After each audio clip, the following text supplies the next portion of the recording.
이 시간 제자의 상급이란 제목으로 말씀을 나누도록 하겠습니다.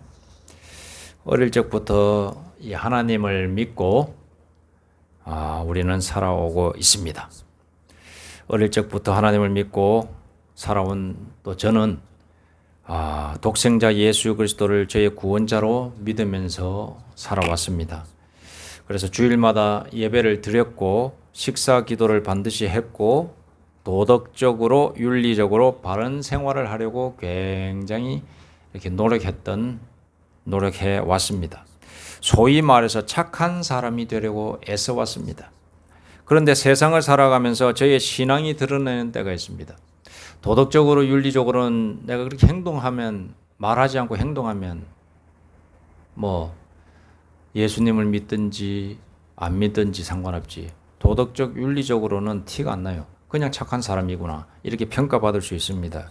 그리고 예배 드리는 거 어차피 교회 가면 다 믿는 사람들이기 때문에 그 믿음이 드러나는 게 아니에요. 그냥 다 예배 드리는 거니까 예배 드리는 사람들은 다 예수 믿는 사람들이에요.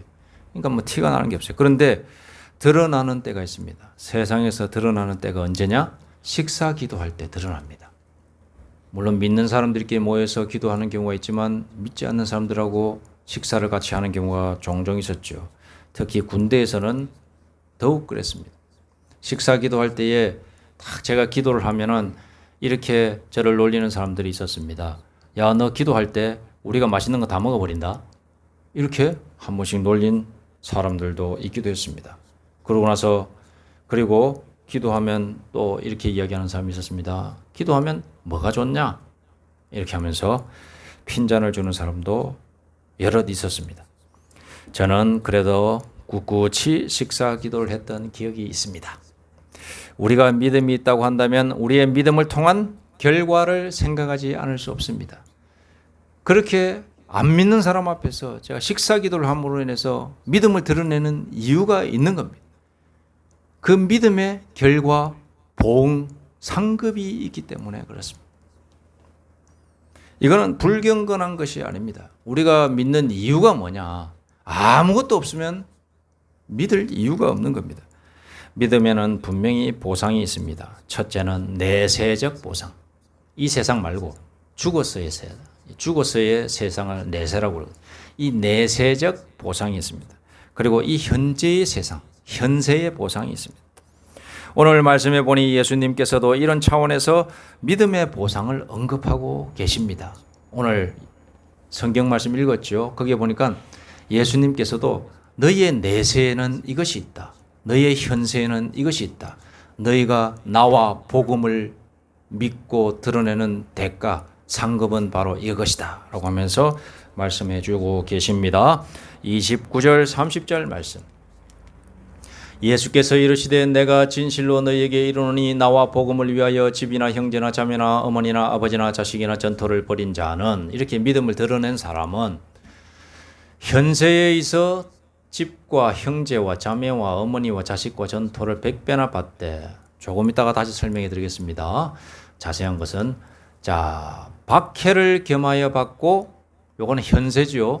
현세에는 이 땅에서 우리가 버린 것들을 다시 되찾는 복과, 그리고 그것이 100배나 받는다. 그런데 플러스 알파로 박해까지 겸하여 받는다. 두 번째, 내세에는 영생을 받는다라고 이야기하고 있습니다.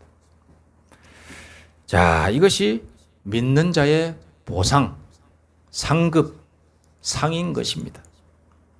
내세적으로는 영생을 받는다. 현세적으로는 집과 형제와 자매와 어머니와 자식과 전토를 버린 것이 있지만, 그 버린 것을 넘어서서 영적으로 두 가지 의미입니다. 영적인 형제, 자매, 어머니, 자식, 전토, 집 100배나 받을 수 있다.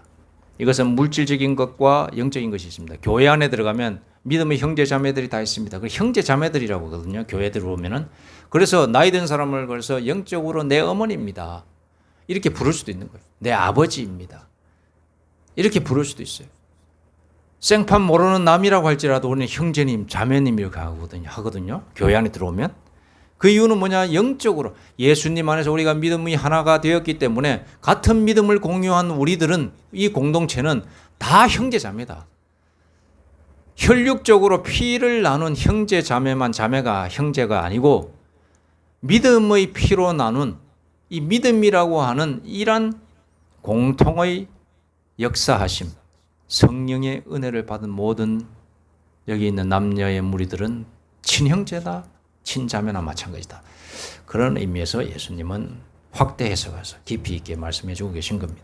너희가 육신적인 집이나 형제나 자매와 어머니나 자식이나 전토를 버렸다. 그런 사람이 버리고 심지어 나를 따르고 나의 복음을 위하여 살았다면, 너희에게 영적인 형제, 영의 공동체인 교회 안에서 집과 형제와 자매와 어머니와 자식과 전토를 너희들은 더 풍성히 관계를 유지하며 살아갈 축복을 주겠다. 이렇게 해석해도 되는 겁니다. 그리고 나아가 그런 모든 것들 속에서 100배나 더할 것이다 라고 이렇게 이 현세에서의 약속을 주고 계십니다. 여러분, 어떤 종교든지 신앙의 시작은 복에 대한 갈망에서부터 시작합니다. 종교에 심취하는 이유 상당 부분이 현세적 여러 가지 결핍과 상실을 종교적 희망과 약속을 믿음으로 해결하려는 이유가 있습니다. 여러 가지 많은 삶이 힘들기 때문에 종교에 심취하는 거예요. 왜냐, 종교는 이상적인 걸 말하거든. 너희의 그런 결핍과 상실이 이 믿음을 믿으면 회복되고 극복될 것이다. 다른 차원의 세계로 들어갈 것이다. 이렇게 소망을 주거든요. 그리고 단순한 구조로 복을 또 설명하기도 합니다. 너 좋은 일 생길 거다. 흔히 말해서 종교의 선구조죠. 그게 뭐냐? 모든 사람들이 악한 사람이 되는 것을 원하지 않고 선한 사람이 되기를 원하는 것을 장려하기 때문에 그것을 복에 연결되어서 이야기합니다. 당신이 선을 행하면 그 선이 현세적 복으로 이어질 것입니다. 이렇게 얘기합니다. 내가 어떤 사람에게 선을 베풀면 그 선이 사라지는 것이 아니라, 그 사람이 나한테 보답을 하면은 좋겠지만 보답하지 않더라도 결국에는 그것이 돌고 돌아서 나에게 뭐 경제적이든지 아니면 인간적이든지 아니면 누군가가 내가 뭐 이렇게 일이 잘 풀린다든지 쪽으로 복을 받게 된다. 이렇게 가르칩니다. 모든 종교는 그렇습니다. 대부분의 종교는 선을 강조합니다. 자, 기독교는 어떻습니까? 선을 강조할까요? 선을 강조하지요. 강조합니다만 선 자체에는 힘이 없다고 합니다. 다른 종교는 선 자체에 힘이 있다고 하는데 우리는 선 자체에는 힘이 없다고 합니다. 하나님의 말씀인 성경을 통하여 알 수 있는 것은 무엇인가? 하나님은 결단코 우리의 선행을 통해서 현세적 축복을 약속해 주고 있지 않습니다. 축복의 주체는 누구신가? 오로지 하나님의 손에 있습니다. 하나님은 자신을 온전히 믿고 자신의 말씀을 온전히 실천하는 자들에게 축복을 허락해 주십니다. 소위 성경 말씀의 실천 여부에 따라서 복을 언급하고 계세요. 그런데 문제는 하나님의 말씀을 온전히 실천하기란 매우 힘듭니다. 오늘 말씀의 배경이 나오는 그 앞부분에 보면 부자 청년이 예수님을 찾아와서 대화를 하는 그런 모습이 나오고 나서 이렇게 오늘 말씀이 나오거든요. 그럼 부자 청년이 뭐라고 했느냐? 부자 청년이 와가지고 이렇게 이야기합니다. 예수님의 소문을 듣고 부자 청년이 예수님을 찾아왔어요. 그래서 예수님께 묻습니다. 영생을 어떻게 하면 얻을 수 있겠습니까? 이렇게 묻습니다. 그랬더니 예수님이 말씀하시기를 여러 가지 말씀하시다가 이렇게 말하는 거죠. 너의 가진 재산을, 부자 청년이라고 했지 않습니까? 이 부자 청년이 돈이 많으니까 예수님께서 말씀하십니다. 너의 가진 재산을 다 팔아서 가난한 자들에게 다 나눠주고 그러고 나를 쫓으라. 영생을 어떻게 하면 얻을 수 있습니까? 라고 하는 그 물음에 예수님이 그렇게 대답하신 겁니다. 그랬더니 이 부자 청년이 안색이 어두워졌다. 근심했다라고 되어 있어요. 돈이 많으니까 그것을 다 버리고 다 가난한 사람들한테 주기란 줄 수 없다라고 하는 그런 마음의 상태인 거죠. 자, 그러면서 오늘 말씀이 나오는 겁니다. 오늘 말씀이 부자가 천국에 들어가기란 매우 힘들다. 불가능하다라고 말씀하시는 게 아니라 심히 어렵도다. 갈 수는 있다. 할 수는 있는데 심히 어렵다. 비유로 합니다. 비유로. 마치 낙타가 바늘귀로 나가는 것 불가능하죠. 낙타가 덩치가 어떤데 바늘귀. 자, 바늘에 있는 귀 얼마나 작습니까? 거기로 통과할 수 있겠습니까? 그런데 이렇게 예수님은 말씀하십니다. 부자가 천국에 들어가는 것, 하나님 나라에 들어가는 것보다 차라리 낙타가 바늘귀를 빠져나가는 것이 더 쉽다. 그냥 그만큼 부자는 천국에 들어갈 수 없다라고 하는, 거의 불가능하다라고 하는 것을 얘기하는 거죠. 그렇게까지 말씀합니다. 그랬는데 제자들이 놀랍니다. 놀랐다고 나오거든요. 놀란 제자들을 보시고 자, 구원을 그럼 누가 얻을 수 있겠는가? 좀 이상합니다. 예수님께서 부자는 하늘나라에 가기가 힘들다라고 얘기했으면 제자들의 생각이 그렇구나. 부자들은 어쩌면 욕심도 많을 것 같고 돈에 대한 집착도 많을 것 같고 그러니까 예수님을 온전히 따르려면 솔직히 다 버리고 가야지. 그러면서 그럼 맞는 말씀이다. 당연히 부자는 천국 가기가 힘들겠네. 예수님 말씀 따르기도 힘들고 자기 있는 가진 것 욕심이 많아가지고 다 움켜잡고 있을 거니까 이렇게 해석하고 나가야 되는데 대뜸 제자들은 어떤 생각을 했는가? 그럼 누가 구원을 받을 수 있을까? 라고 생각했다라는 거 하는 거예요. 이건 보통 사람들의 생각이 좀 생뚱맞는 생각 아니겠습니까? 당연히 부자 천국 가기 힘들겠네. 이렇게 이치적으로 논리적으로 생각을 해야 되는데 그게 아니라 부자는 구원받을 수 있다라고 제자들은 원래 생각하고 있었다는 거예요. 그러니까는 누가 구원을 받을 수 있지? 부자가 구원받지 못하면 어떻게 해서 구원을 얻을 수 있을까? 이렇게 생각했다라고 하는 거죠. 왜 그런가를 설명해 드리겠습니다. 당시 유대인들은 부자는 하나님께서 축복을 주셨기 때문에 부자가 된 것이다라고 하는 믿음이 있었어요. 부자 그냥 된 것이 아니다라는 거죠. 우리나라 말인지 이 동양에서 그런 말 있죠. 나라님하고 큰 부자는 하늘이 낸다. 이런 말 있지 않습니까? 그런 것처럼 이 유대인들도 하나님께서 복을 주시지 않으면 부자는 부자가 될 수 없다라고 생각합니다. 즉 하나님께서 특별히 부자들을 바라보면서 그 부자들은 보통 사람들은 그 생각하는 거예요. 저 사람이 부자 된 것은 하나님께서 복을 주셔서 부자가 된 것이다. 그러므로 저 사람은 특별히 선택받은 사람들이다. 선민의식을 심어주신 거예요. 가난한 사람들은 하나님의 저주를 받아서 그런 것이다. 이런 식으로 생각했어요. 어이없는 생각이지만 그렇게 생각했어요. 그 말씀의 배경이 신명기에 보면 나오고 있습니다. 하나님의 말씀을 따르고 하나님의 말씀을 잘 믿은 사람들에게 이런 복을 주실 것이다라고 한 것을 현세적 복에 대해서 쭉 나열하고 있어요. 제가 조금만 읽어드리겠습니다. 신명기 28장 1절에서 14절에 보니 이렇게 되어 있습니다. 내가 내 하나님 여호와의 말씀을 삼가 듣고 내가 오늘 내게 명하는 그의 모든 명령을 지켜 행하면 내 하나님 여호와께서 너를 세계 모든 민족 위에 뛰어나게 하실 것이다. 내가 내 하나님 여호와의 말씀을 청종하면 이 모든 복이 내게 임하며 내게 이르리니 성읍에서도 복을 받고 들에서도 복을 받을 것이며 내 몸의 자녀와 내 토지의 소산과 내 짐승의 새끼와 소와 양의 새끼가 복을 받을 것이며 내 광주리와 떡반죽 그릇에 복을 받을 것이며 내가 들어와도 복을 받고 나가도 복을 받을 것이니라. 이렇게 돼 있어요. 여호와께서 너를 대적하기 위해 일어난 적군들을 내 앞에서 패하게 하시리라. 대단한 거죠. 하는 일마다 다 잘 될 것이다 이거예요. 하나님을 잘 믿고 하나님의 말씀을 잘 따라 살면. 그리고 심지어는 이렇게 말합니다. 여호와께서 명령하사 내 창고와 내 손으로 하는 모든 일에 복을 내리시고 내 하나님 여호와께서 내게 주시는 땅에서 내게 복을 주실 것이며.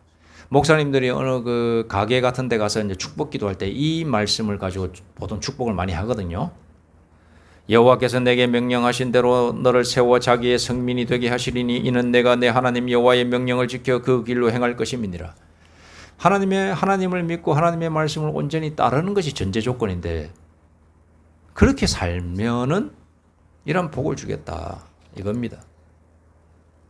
내가 줄이지 않을 것이요 내가 꾸지도 않을 것이다. 베풀지언정 꾸는 사람이 절대로 될 수 없다. 이런 복에 대해서 설명하고 계십니다. 유대인들은 그래서 부자는 하나님의 축복을 받은 사람들이다. 특별히 선택받은 사람들이다. 라고 생각을 하고 믿고 있었어요. 자, 그러니까는 부자 청년이 왔을 때 예수님께서 내가 영생을 어떻게 얻을 수 있겠습니까? 그랬더니 내가 다 가진 걸 해라 했는데 부자를 향하여서 예수님이 그렇게 말씀하시는 거죠. 천국에 들어갈 수 없다. 부자는 하나님의 나라에 들어가기가 매우 심히 어렵다. 이렇게 말하니까 그러면 누가 구원을 얻을 수 있을까라고 생각하는 건 당연한 논리겠죠. 유대인들이 그렇게 생각하는 것, 제자들도 유대인들이니까. 자, 그렇게 이야기하는 겁니다.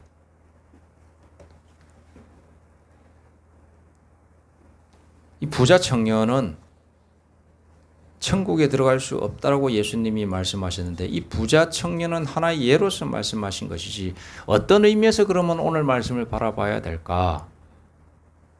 그것은 이것입니다. 예수님께서 부자를 딱 꼬집어서 얘기한 것이 아니라 부자 청년이 왔기 때문에 얘기한 겁니다. 부자의 마음속에는 돈이라고 하는 가치가 점령하고 있다. 그겁니다. 하나님과 하나님의 나라에 대한 가치보다 돈에 대한 가치가 흘러넘치고 있기 때문에 하나님과 하나님께서 주시는 천국에 대해서 관심이 적을 뿐만 아니라 희박하다. 그러므로 그 사람이 어떻게 그런 정신을 가지고 천국에 갈 수 있겠느냐. 이 뜻으로 말씀하시는 거예요. 무슨 말씀입니까? 아시겠죠? 예수님께서 부자는 하나님의 나라에 들어가기가 심히 어렵다라고 얘기한 건 저 부자 청년의 마음속에는 나를 따르고자 하는 마음, 하나님의 뜻이 무엇인지 또 하나님의 보내신 자 내가 누구인지에 대한 관심은 그 돈의 가치보다 매우 적다라는 거예요. 그의 마음속에는 돈이라고 하는 그 가치관에 완전히 빠져 있다는 거예요. 그러므로 저 부자는 낙타가 바늘기로 들어가는 것보다 저 부자가 천국에 들어가는 것이 더 어렵다라고 이렇게 이야기하는 거예요. 자, 우리 자신에게로 한번 돌아와서 생각하기를 원합니다. 우리 자신은 어떻습니까? 나의 마음속에 있는 가치관이 있습니다. 그것이 하나님과 하나님의 나라에 보다 더 크다면은 우리도 문제가 될 수 있습니다. 내 삶이 될 수도 있고 내 생활이 될 수도 있고 내 자식이 될 수. 그래서 오늘 말씀 예수님께서 말씀하시는 것이죠. 보통 사람들은 이렇게 생각하는 겁니다. 자, 보통 사람들은 집, 형제, 자매, 어머니, 아버지, 자식, 전토, 재산을 말하는 거죠. 이런 것들이라고 하는 가치에 올인하고 있는 거예요. 이 가치가 너무 큰 거예요. 내 자식, 내 어머니, 내 아버지 이런 것들의 가치를 두고 여기에 올인하면서 살고 있어요. 전토, 내 땅, 내 재산을 말하는 거죠. 자, 이런 것을 버리지 아니하면 그런 가치들을 버리고 나라고 하는 가치, 즉 예수님이라고 하는 가치에 올인하고자 하는 마음이 없다면 천국에 들어가기가 힘들다라고 말씀하고 계신 겁니다. 여러분, 우리 스스로를 한번 돌아보기를 원합니다.